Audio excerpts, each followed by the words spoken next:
В филармонии открылся фестиваль чувашской музыки, хотя он уже 12-й по счету, но принципиально иной в этом году. Знакомить с национальными мотивами будут несколько культурных и даже учебных заведений. Отправятся артисты и в муниципалитеты. Стартовал форум с концерта «Голос родного народа».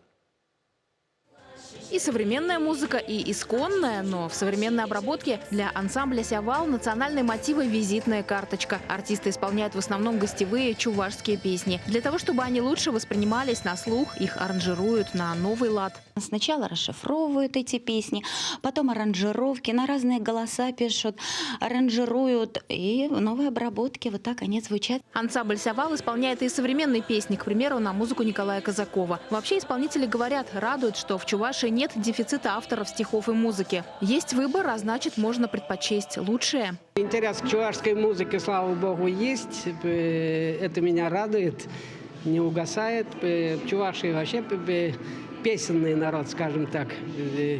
Всегда любили петь, любили веселиться, и я думаю, и дальше так же будет. Артисты эстрады впервые присоединились к фестивалю чувашской музыки. До этого форум ассоциировался лишь с классическим искусством. Организаторы считают, это должно привести к новому этапу развития нашей эстрадной песни, привлечь внимание большего числа зрителей. Мы живем в Чувашии. Чувашская музыка должна звучать для чувашского народа. И надеюсь, что они будут приходить на наши концерты. Любимец публики коллектив «Сеспель» всегда радует прекрасными голосами поклонников. И к выбору репертуара здесь подходят очень тщательно. У каждого из солистов есть и свои любимые песни. Мне очень нравится песня, которая называется «Анне», про маму. Прекрасная песня, прекрасная музыка, красивые слова.